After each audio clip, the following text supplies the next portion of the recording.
Hey, what's up, everybody? First and foremost, my name is Finesse Mitchell. I am a husband, a father of two beautiful little girls, and I'm an actor, a stand-up comedian, and an author. And as you can see, I'm African American, a black dude.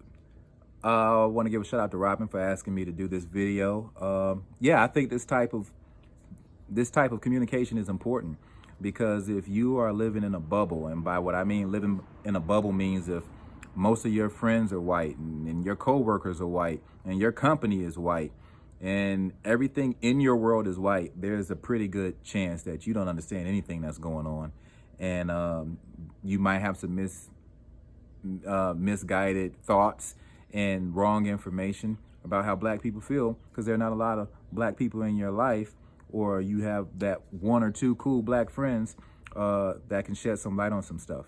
So number one, let me first start off by saying I hope that this video makes some people uncomfortable because if you hear something that I may say and it makes you uncomfortable, that's not a bad thing. That's a good thing. Nothing to feel bad about or nothing to be outraged about, but getting uncomfortable is what creates change, especially when you are opening up to hear information that either you didn't know or that you won't even believe. You won't even believe. And that's fine too. But at least you can't say you didn't hear it from somebody who's a little bit closer to the situation simply because of his skin color. Because that's really what this is all about, right? Getting to know another race, getting to know somebody that is getting your mind to diversify its own portfolio of thinking when it comes to other races. So let's start with white privilege versus white supremacy.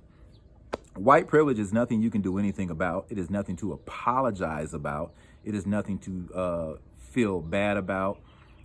It is what it is. It is real. It exists, and it is when people get preferable treatment because you're white. People start a race not at the same starting line as everybody else because you're white. Now, I'm not talking about poor white people, because they're pretty much in the same boat as a middle class black person, a middle class minority.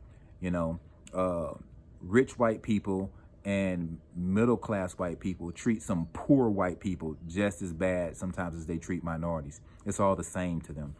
Some people don't even believe in discriminating against color. They discriminate against your pocketbook. They discriminate based on your economic status in this country, and that's very real as well. But white privilege is when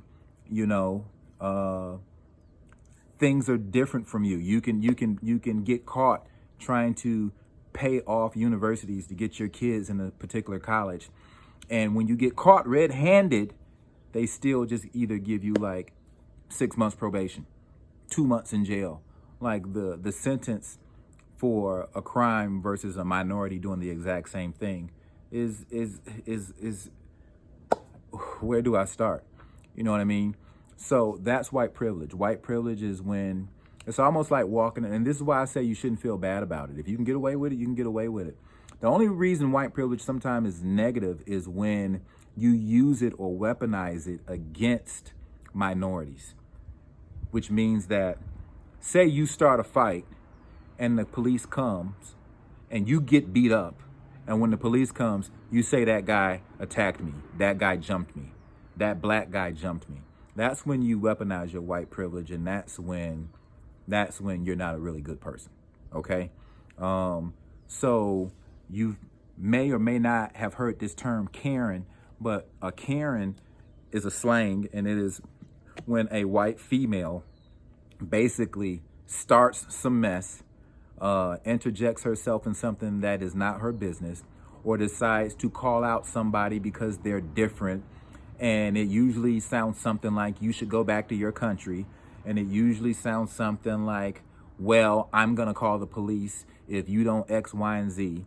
That's a Karen. And she's using her white privilege to feel like she can make demands on other races or control other races, or what we really hate, just tell people what to do or what to think, or how she should be treated differently or better.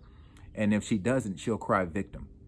That is a Karen, and that is part of white privilege, and that is the negative part of white privilege. If you just a cool white guy, cool white girl, you know what I mean, a white woman, hey, you can't do nothing about that. You can't do nothing about showing up to an event or a restaurant and you're immediately seated, or you just get walked right into an event, versus a minority or a black person walking up to that same event and they want to see credentials, or they want to know who invited you, or they want to know why you're there.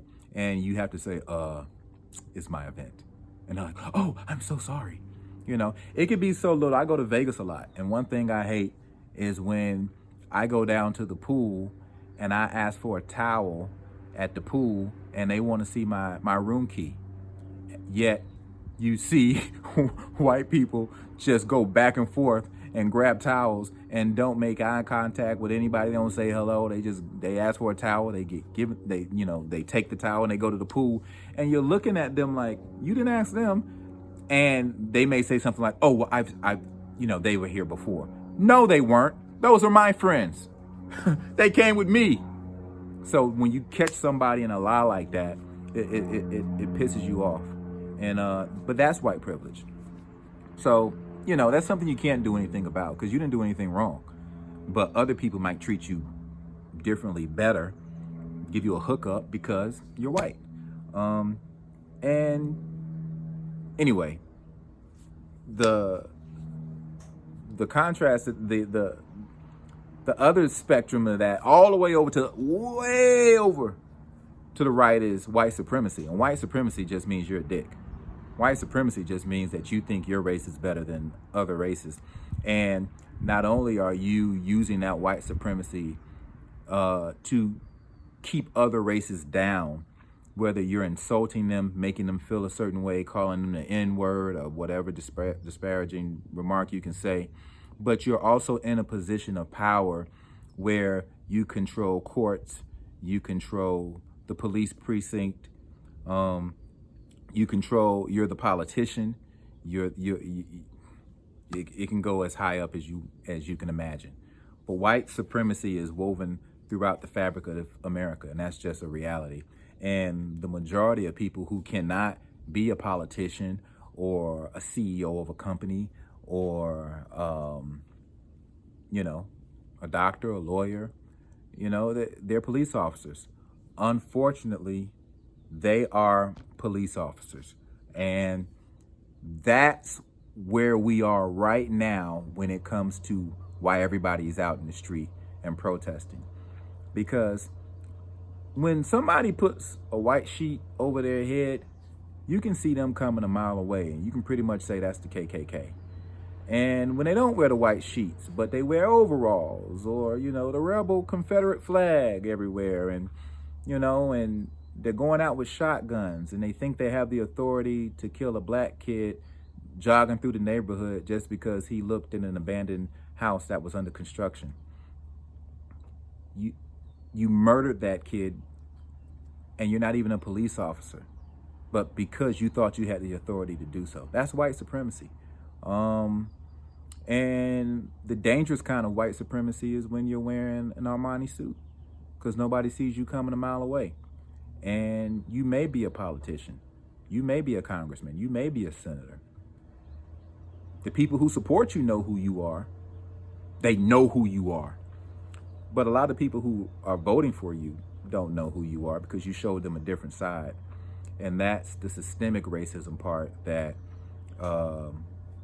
really sucks, because nobody sees you coming until you slip up and you say something where everybody's like, okay, now I'm starting to get it. And so I say to white supremacists, I do not like you. In fact, I strongly dislike you. And you're wrong. Your way of life is wrong. Your thinking is wrong. And what you pass down to your children is wrong. And for all the kids who grew up with somebody who was a bigot in their household and you decided to go a different way, I applaud you. Because it is hard to break away from your parents or to try to educate your parents and let them know that the way they think is wrong. in the black community, anybody that's over like 60 years old that grew up in a different era, they do not like white people. They do not trust white people. And there's nothing that sometimes you can do. You feel helpless. You're like, yo, a lot of my friends are white. You know, the person I'm in love with is white. You know, I wish you would not talk this way or think this way. Sometimes there's nothing you can do when somebody's 60 and up and they're set in their ways because they saw what they saw, they know what they know, and they've experienced what they've experienced, and it's too late for them. Any type of movement on this whole racism meter is going to come from young people. It's going to come from young people that want to make a difference, who want to understand, who want to get to know other races. And you don't have to befriend everybody, but get you more than one black friend. Get you more than one Latina friend, one Hispanic. I mean, it's America. It's America. It's 2020, and if your whole world is white, come on, do better. So hopefully this video will encourage you to ask questions with some people you trust, with some people that you think isn't going to make you feel stupid or won't make you feel stupid just because you asked a question and the question is sincere. Black Lives Matter. Black Lives Matter means Black Lives Matter too. TOO. It means Black Lives Matter also. It means that black people are tired of being killed by police. We are tired of being murdered by police. Black people kill enough black people in impoverished neighborhoods with no resources, and the only thing that are in these neighborhoods are guns that these kids can't get legally. So the guns are brought to the neighborhood and sold to the kids. And they have drugs everywhere, but these kids don't know how to make drugs. They buy the drugs that are brought to the neighborhood, and these kids are fighting over drugs, and now they have guns. And then when they're not taking drugs and have guns, they drink liquor that's on every corner of that particular neighborhood. So it's like you keep the kids liquored up, you give them weapons, and you give them drugs, and you tell them they can get rich if they control certain territories. They're gonna kill each other. South side of Chicago, west side of Chicago is a wreck. They're gonna kill each other. The people who are walking all the way from Central America through Mexico to get to the United States just to have their kids ripped from them are fleeing gang violence. It's that bad where they gonna make that journey. So just imagine that.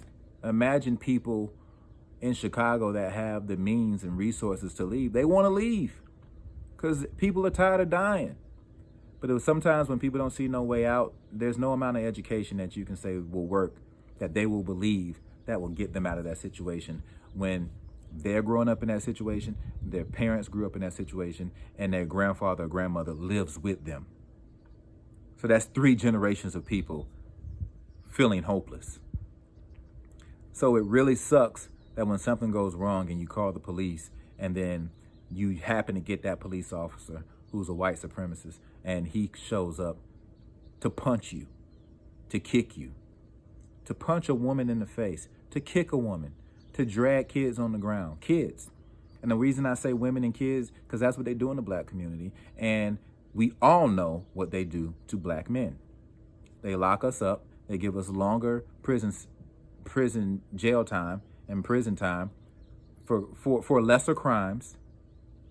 And or if it's the same crime as a white person, we get way more time because it's a money-making, destroy the black family. It's real. That part of America is real. You know, to put more black men in jail because jails have been privatized so that they can make money for corporations. And that's why they're like, we got to fill up these jails. It's almost like traffic tickets. If you drive around as a police officer all day and you didn't write one ticket, your boss is going to think you were sleeping all day. So you gotta catch somebody breaking the law. But unfortunately, all the good cops, just like all the good protesters, get overshadowed and get their reputation just destroyed and tarnished by all the bad cops. And there are a lot of bad cops. Unfortunately, I'm sorry, but there are a lot of bad cops. There are a lot of cops who are white supremacists. There are a lot of black cops who hate black people, you know. And there's never going to be a shortage of young people doing dumb stuff. I don't care what color you are, but it's the way they get treated. And circling back to white privilege, there can be a lot of drunk white kids that make it home, you know, or get told to let somebody else drive, or get told to park the car and have somebody come get you, or they just take the DUI and get the car impounded. But there aren't a lot of white kids that get murdered by a police officer who knew you were unarmed and did not have a gun, but decided because you were so disrespectful, you know, or that drunk person decided to fight you, that you shot him, you know. So there's a young lady named Breonna Taylor right now who has, she was murdered by police officers, shot 8 to 9 times on a no-knock warrant. They just entered her home. They started firing bullets, and she was asleep. They killed her, and her parents, who went to the scene, who was asking what was going on because they didn't know, her mother, the police sent her mom to the hospital to wait on her because they told her that she had gone to the hospital. She was injured when they knew she was laying in a pool of blood in her house. To me, those are bad cops. Those are bad cops. Not only did you murder somebody, you lied to the parents and told them that their daughter was someplace that she wasn't, only for that mother to come back, realize that her daughter was still in there, laying on the ground, and she still couldn't see her. They still wouldn't let her see her. And here's the kicker. They were in the wrong house. The person that they were looking for, they already had. That's one story out of, I don't know, a good 1,000 a year. And because of social media, it stings every time we see another one of these stories, because we have video and stories are being uploaded. And it's to the point where black people who have good white friends have joined them in the streets. And now people of all races are in the streets saying, I love my black friend. I'm sick of my black friend telling me this shit is real. Now I believe it. And I just saw the murder of George Floyd for myself, where you can literally put your knee on somebody's neck for over 8 minutes, for over 5 minutes, for over 4 minutes. You know, there was a guy named Eric Garner who got choked out by the police in New York, and he died for selling loose cigarettes. But when he kept saying, I can't breathe, I can't breathe, the joke was that they were saying, well, how are you talking if you can't breathe? And then when he died, they're like, oops. Let me tell you something, people. A lot of people are tired, and it's not just black people. So I commend you on wanting to get better educated, or just get a little bit more empathetic to what people are pissed off about. And if you're more concerned about looting and rioting, you kind of have to look at it like, thank God they're breaking into businesses and not breaking into our homes, so to speak, because people are that upset. And the Black Lives Matter people are not the people that are breaking into businesses. The people that are breaking into businesses are just straight looters. They have nothing to do with George Floyd. They have nothing to do with Black Lives Matter. They're just doing it for personal gain. I never go through life thinking that any one race or a group of people are the same. I always treat people how they treat me, and we should always treat people the way we want to be treated. All right? If you start with love, more likely it'll end with love, unless you're just talking to a dick. You know what I mean? So this is a good start, and my challenge to you is that it goes beyond 21 days, and that you open up your circle of friends and gain a better understanding. And, you know, when people talk and say stuff that is whack, that is incorrect, it is your job to correct them. And don't say the N-word. Simple.